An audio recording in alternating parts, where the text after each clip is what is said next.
There are more special moves available that are unique to each playable character. While these can be a little more complicated to execute compared to what's been discussed so far, many characters share the same movement and button combinations required to perform them. Reminder, these special moves are normally listed based on the player 1 starting perspective on the left with the character facing right. The player's inputs for forward and back are dependent on your opponent's position. The strength of the attack pressed by the player when performing a special move can affect its range, speed, or trajectory. As mentioned earlier, special moves are designed to be done at a moment's notice, so the amount of time required to perform a special move shouldn't take longer than about a second. So let's go over some of the more common types, classified here by their associated motions. The quarter circle is typically performed by pushing the joystick down and immediately to down forward and forward, or back forward and back, followed by tapping an attack button. This move is most commonly used to cause the player's character to throw out a projectile, typically in the form of a fireball. Depending on the character, these projectiles can travel different distances and angles across the screen toward the opponent. In Darkstalkers, projectiles generally rely on momentum to move forward. When two projectiles meet, the one with more momentum will push back and overwhelm the former projectile instead of just canceling each other out. While common, this rule does not apply to all projectiles in the game. As an attack, the projectile has a fairly high amount of startup time before it comes out. Once it does, the player normally has to wait for a little bit before they can freely move and attack again. This usually isn't a problem for the player launching the projectile unless the opponent is close enough to see it coming and easily dodge to avoid it. Along with being another attack option, projectiles by certain characters can also be a good method for the player to control the space against an opponent. After a player launches a projectile, it can easily cripple the opponent's options because they will have to respond to it by either countering, dodging the projectile, or taking damage. Either way, it disrupts the opponent's momentum for a brief period of time. When facing a player's projectile, the opponent can either get hit by it, resulting in damage and hit stun, block it, resulting in less damage and block stun, respond with a projectile of their own to counter it, avoiding both damage and stun for anyone, or jump over it, avoiding the projectile entirely. Essentially, launching a projectile means putting the player at risk in the immediate moment in order to gain an advantage once it's out and covering a whole bunch of screen space. The half circle is typically performed by pushing the joystick forward and immediately in a clockwise direction to back, or back and immediately in a counterclockwise direction to forward, followed by tapping an attack button. While the half circle moves are normally reserved for a character's super move, it's also used for characters to perform a unique throw attack known as command throws, which are invincible to throw tech, but these were not made universal until Vampire Savior. The charge move is typically performed by pushing the joystick back or down back, holding for about 1 second and immediately to forward, followed by tapping an attack button, or down back, holding for about 1 second and immediately to up, followed by tapping an attack button. This move is also used to cause a player's character to throw out a projectile, but its classification differentiates it beyond just the motion and button combination required. With quarter circle forward moves, the character's projectiles are easier to perform at a moment's notice, but with charge moves, they require the player to hold back for a second before launching the attack, which can come at the expense of the player's momentum. However, this move also has advantages since it can be hidden inside of a block and the player can hold either back or down back at the beginning of a charge. When charging with down back, the player can follow through and perform either a forward charge move or an up charge move. The Dragon Punch, named after Ryu's uppercut in Street Fighter, is typically performed by pushing the joystick forward, then immediately to down and down forward, followed by tapping an attack button. Because of its unusually slanted directions, its motion is often depicted in the form of a Z. It's also commonly abbreviated as DP. As its classification shows, this move is traditionally reserved for uppercuts or special attacks good for players countering an opponent jumping toward them, also known as an anti-air. A Dragon Punch is commonly referred to as the anti-fireball in theory, whereas the fireball and other projectiles sacrifice the present for the future with its slow startup, the Dragon Punch sacrifices the future for the present with its slow recovery. Upon completing the Dragon Punch motion, the player is typically invincible for the beginning of the move. Within its active phase, the player performing the Dragon Punch owns the space occupied by the attack. Once that attack connects with the opponent, it completely stops their momentum and typically sends them into a knockdown state, where they can't do anything until they stand back up. But again, the Dragon Punch has plenty of recovery time. As soon as the players performing the Dragon Punch are on their way down, if the opponent managed to block or dodge the Dragon Punch, the players are open to whatever attack their opponent has waiting for them. It's the special move in a lot of fighting games, often classified as having a high risk and high reward. While blocking an opponent's attack on the ground, the player can perform a reversal attack known as a guard cancel that can turn the momentum back in their favor. In Night Warriors, only certain characters and moves can be used as a guard cancel, but in Vampire Savior, every character had a guard cancel, and they are usually performed with a Dragon Punch motion followed by tapping an attack button. The SPD, named after Zangief's spinning pile driver in Street Fighter, is typically performed by pushing the joystick forward and then immediately rolling the joystick 360 degrees in a clockwise direction, followed by tapping an attack button. This move is often the other method for performing a character's command throw. Because of its great damage potential, this can be one of the hardest moves to consistently perform at a moment's notice in any fighting game. The main goal of the player performing an SPD move is to move the joystick completely around and ending next to the opponent. The most kept secret to successfully pulling off this move is knowing to roll the joystick hitting 7 points on it. It's a popular misconception that the player has to go all the way around to successfully pull off an SPD, hitting all 8 directions, but in reality, they only have to hit 7 of them, one of which is already hit when pushing the joystick forward. Also, the execution of the move can begin when the player's character is already in motion, whether it be walking forward, standing up from a crouch, jumping forward, or even while recovering from a fast normal attack. There are some characters with even more powerful command throws that require 2 SPDs followed by tapping an attack button. The Raging Demon, named after Akuma's famous move in Street Fighter, is a super move that requires a very specific series of joystick motions and buttons to be tapped in a sequential order.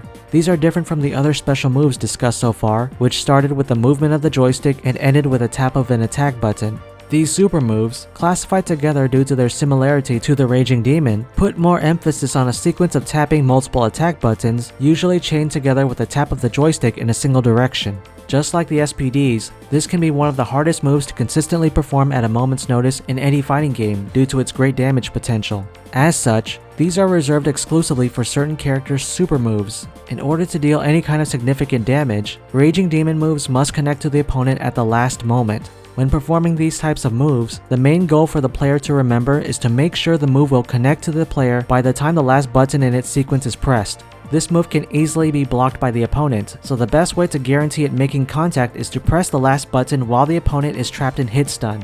To help guarantee that last button will connect with the opponent, the player can try starting a short chain combo using the same buttons required in the Raging Demon by the end of it. Like the SPD, the player could also perform the inputs for the Raging Demon during the recovery phase of a specific normal attack. Whatever method the player decides to use, this super move will always require good timing to pull off successfully and consistently.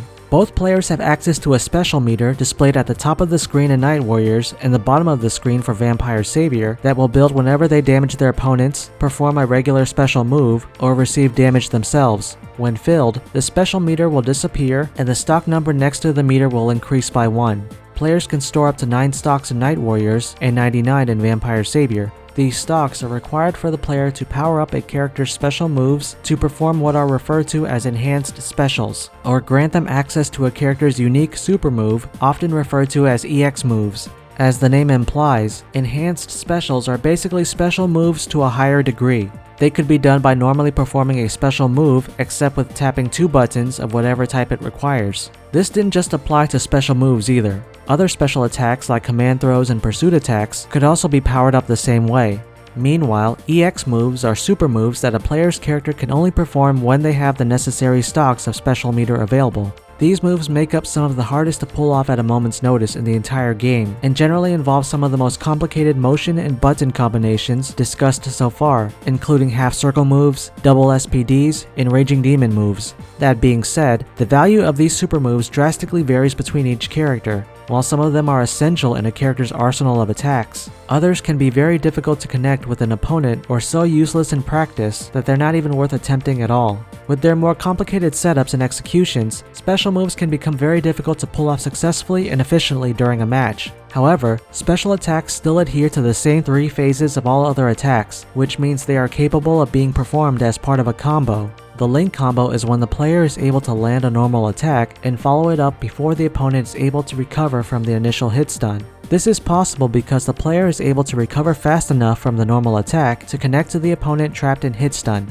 Just as with chain combos, the number of possible combos involving special attacks are different for every character. These combos aren't just good for helping a player land a special attack against an opponent, but they are also a good way of maximizing the potential damage of each interaction between the player and the opponent. Through combos, it's possible for a player to take away a substantial amount of life away from the opponent in an instant, eventually turning their mistakes into more opportunities for the player during the match. When evaluating the best options available to them in a given situation, experienced players determine which of the character's moves are unsafe when blocked but can follow another move that is safe, then just make sure to use them together in a combo. So far, with a few exceptions, everything that's been discussed regarding game systems and mechanics can be applied to playing and understanding both Knight Warriors and Vampire Savior. By the third game in the series, changes were made to certain special moves like command throws and guard cancel to have them be more universal between characters, but there were also a few new mechanics introduced that went a long way in changing the overall pace of the game. Whereas Knight Warriors and a number of other fighting games had the player's life bars for a match based on a round system, in Vampire Savior, life bars are now based around a stock system, which are displayed as bat symbols. When players depleted their life bar, their characters would enter a knockdown state, lose a bat, and the match would resume after a brief pause. With this stock system, the player performing the knockdown gets to keep any remaining health, and both players keep any saved stock of special meter, as well as their positions on the screen. The match would end once a player completely runs out of all their stocks of life bars, but the life bars also had a new feature related to a received attack's damage. When a player receives damage, the depleted life would be shown by a transparent white bar that could potentially be replenished if the player stops receiving direct damage over time. If the player is blocking an attack, the white bar will pause and not refill, so it would be in the player's best interest to get away from the opponent or launch an attack of their own, all the while regaining back life from the white bar. If a player receives damage from longer combos, it would create longer transparent white bars, which could be restored or easily lost. However, if the green bar runs out from taking damage, the player is defeated even if a player has a white bar of health.